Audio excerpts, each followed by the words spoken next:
All right, we are on to the next lesson, and we are working with value and blending. Okay, looks like a photograph. We'll look at this in just a minute. Okay, lesson 5 introduces the element of value achieved when blending. Value is the darkness and lightness of an object. Artists create the use of value to create highlights and shadows in their artwork. Blending is a technique that you're going to learn about that gradually changes the value. Okay? In which work of art do you recall seeing the blending of values? ¿En qué obra de arte recuerdan haber visto la mezcla de valores? Spotlight and music. They're looking at a song by Let's Run Across the Hill by an artist. Diego Rivera's Study of Sleeping Women is painted in 1921. There's a selection, some Brazilian music that we're not going to listen to. So what we're going to do is we're going to look at our objectives of the day is to identify values created by blending to develop highlights and shadows in your artwork. You're going to evaluate your artwork using the 4 steps of art criticism, and your project for this week is going to be to create a realistic drawing showing blended value. Also, you're going to probably do a worksheet or something like that, maybe, but you're going to learn about the artist Charles Sheeler and Diego Rivera. Excellent. All right. So we have 2 artworks right here. And look at the artworks on these pages. There's Feline Felicity in a portrait of a lounging cat, which is emphasized. Feline Felicity is a portrait of a lounging cat in which Sheeler recreates the image by blending light and dark values. Okay? This blending emphasizes the shadows and highlights cast by the sun. In the Study of Sleeping Woman, Rivera also used blending to help portray his realistic image of the woman. Let's take a close look at the 2 works of art.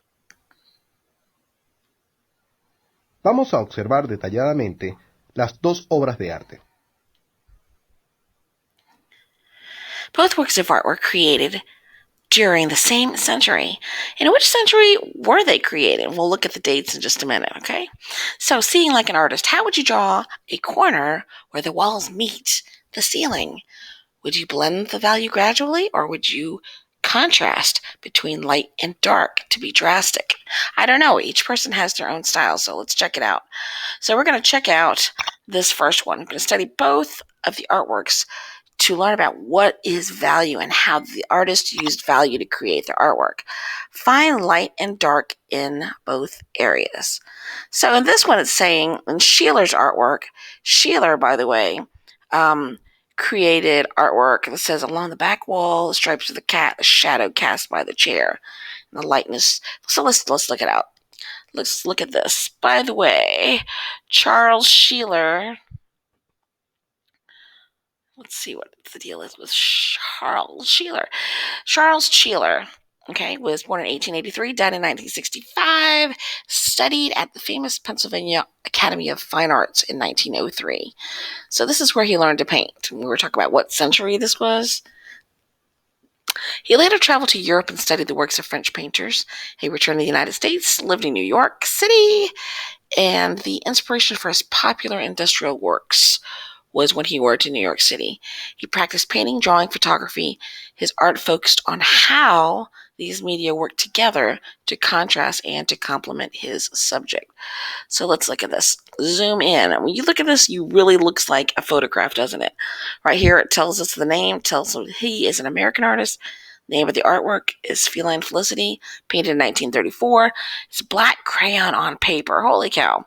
So let's check this out, because it looks like a photograph to me. But he did this with crayon. If we explore and zoom in, you can see it is like the hatching that we talked about in the last lesson. And the lines, you can see it right here. they're hatching. He probably did it with a black pencil very lightly, and then he went in with a black crayon and made it darker. Same thing, he went over the lines, closer together where he wanted it really, really dark, further spaced apart, and really kind of spaced apart. But he also combined this with his black crayon, maybe did a little shading. But everything on here is not a photograph. It is drawn with shading. And you can see it's not just black and white. There are shades of gray. So it goes from really, really dark to light to shadows.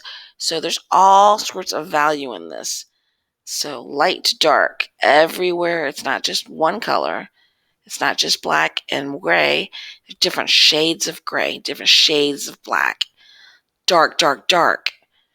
Lighter, lightest. So we're going to explore that in a few minutes. But you can see he used the lighter shades to make it look like it's like where the sun is shining. And then the darkest shades are where the shadows are. That is pretty amazing. That probably took him a long time, a lot of patience. So let's check out Diego's. Now, Diego Rivera is a very famous artist. He created this one. And the woman's hair casts shadows on her left shoulder and her forearm, and the light areas are the parts of her dress that's tilted up. So let's check it out. By the way, Diego Rivera was born in 1886. 1957 is when he passed away. He wanted to create art that could be enjoyed and understood by regular people. So for this reason, he focused on simple designs and common subjects, which means like common people, like regular people. Excuse me. Many of his works of art were murals. He really liked making murals, so he would go to paint these murals in bus stations and stuff like that. A mural is artwork that's like painted on a wall from the bottom to the top, so it looks like the whole wall is covered.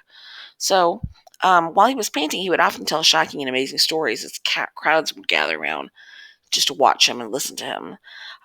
He worked with frescoes. Frescoes is when they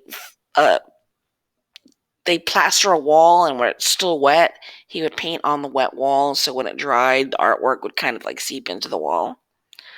In 1932, he was hired by Henry Ford, the guy who started Ford, as the car Ford, hired by Henry Ford to paint a mural in Detroit, Michigan, which honored the American worker. This mural remains the most important painting in the United States. When you get a chance to, you should look up the Diego Rivera mural in Michigan, or the Diego Rivera mural for Ford.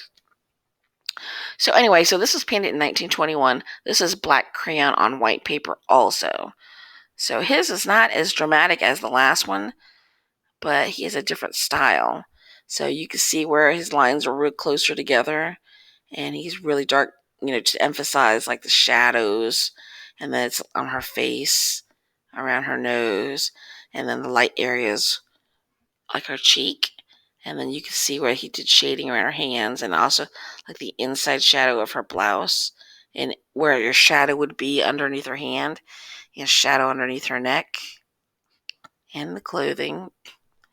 So you wouldn't put shadow over the whole thing. You just go back after you draw your picture, go back and put little areas that you think that would be light, or which areas would be dark. Like if you were to take a light and shine it on someone, where would the shadows be? So he did that. And this is how he would mostly start his murals. He would draw first, and then when he got done, he would go back and paint.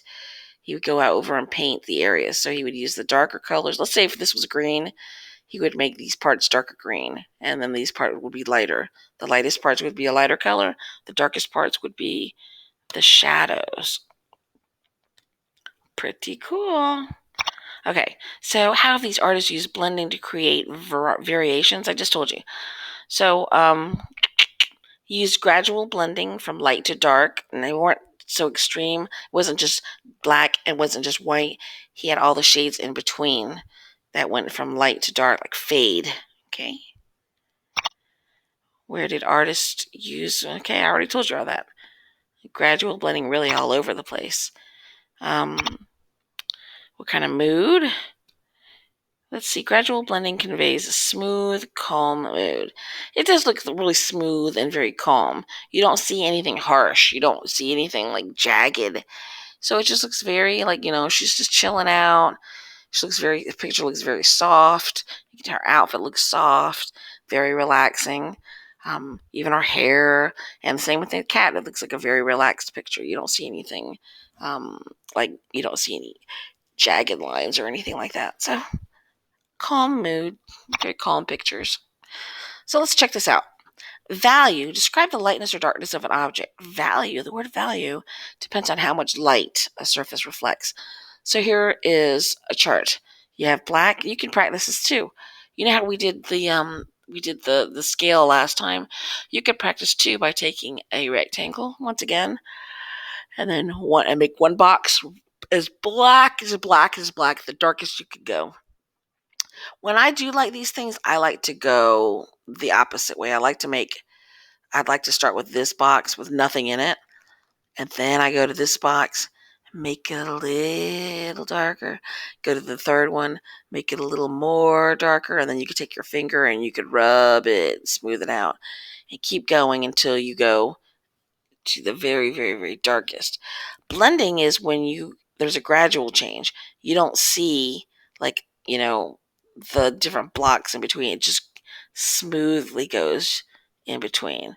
So actually, when you got done with that, you could probably take it and blend it this way, blend it here, blend it together here. And you blend it so it all looks like it flowed together. Cool. How can you use blended values to create a realistic drawing? It must be coming up next. ¿Cómo pueden usar valores mezclados para crear un dibujo realista? Okay, so if you were experimenting with the value using colored liquid, let's say you had some colored liquid, like some food coloring or something like that. Okay, let's see here. That's true. Let's say that when you're drinking a soda, okay, this is a really good example. When you're drinking a Coke and you let it sit for a long time where the ice melts, you ever notice that you could tell that it's watered down and it's melted because all of the darkness of the Coke is sitting at the very bottom of the glass, and then it gets a little lighter and it's almost clear where the ice would be. The water's at the top. So it's kind of like the same thing. If you were to experiment with liquid, you could take like the bottom of a coffee filter into a pan of colored water. Allow enough time for the water to soak into the filter. Oh, I'm sure you guys have done this before, this project with like a coffee filter. Or this works well with I've seen people do it with roses. Well, it's a scientific experiment when they show how like how plants, how they get their nutrients. And so they take like a rose or flower and they put it in um like some kind of water that has like coloring in it, and then eventually travels up the stem, and then it turns the flowers different colors. It's kind of like the same thing. Allow enough time for the water to soak into the filter. Notice where the value of color is the darkest and how it gradually blends together to a lighter color. It goes from light to dark. So here's an example of someone who they did a drawing. Think about how the student artist used blending to show realism. So Sarah Granger, age 10, drew a picture of a glue bottle, and she tried to make it realistic. It's not just flat. She tried to make it 3D. So after she drew it, she went back and put some shadows on the edges just to make it look like it's rounded. It's not like flat like a pancake.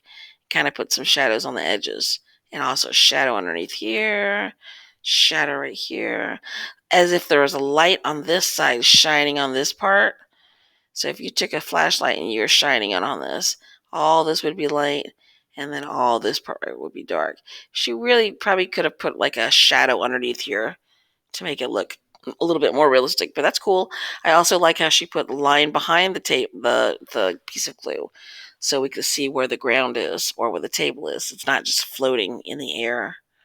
So, your task for this week: how can you show realism with blended values? Use blended values to sketch an object. Choose one or more common objects in your house. Notice how much light the surface of the object reflects. Look for where the shadows are and where the variations in the values are. First, start out with a line drawing. A line drawing is just a simple drawing, like outline of the object. Then when you get done drawing the outline, I want you to blend and to add to add form means to make it look 3D by putting the shades and the shadows in it. All you need is pencil for this one, okay, and a piece of paper. So here's an example. When they're drawing their picture, they chose objects from that room. They chose a lot of them. You can just choose one nice one. But she placed a bunch of these in front of her, and she's drawing these different things. First, she just starts with the outline, and then when she's done, she's going to go back and put the shading around it so it looks like there's shadows. Blending to add form. So that's what you will do for your project this week, and make sure that you go on there and you submit your drawing How would you either on explain value Dojo blending or in on an artwork? Canvas. Or ¿Cómo explicarían And don't la forget to take mezcla your de quiz valores on this en una also. obra de arte? Excellent. So we are done for this lesson. Make sure you get it done. Hopefully you did last week's project. That way you won't be behind. And we always want it when we turn it in on the due date, we get an S. If we turn it in late, it might go to an N, depending on how late it is. And then, of course, if we don't turn it at all, or if it's super late, then we get a U. We get credit, but we will get a U for it. So that's how we do our grading and resources, in case you were wondering. So make sure you get it done. We don't expect you to get this done that day, but we are giving you a whole week. So there's no excuses for you guys not to have this done by the due date. Check your emails, check your messages, check your portfolios on Dojo, because it should be on there. And same thing for Canvas, it will be on there also. For some reason, if you get on to Canvas and it doesn't work and it doesn't want to cooperate, then if you can go directly onto Class Dojo, if your teacher uses it, and you should be able to go on there and work directly on the screen. You can even write directly on the worksheet, one step, and then hit submit. It'll get sent to me, and then I will put your grade in. Have a great day, folks.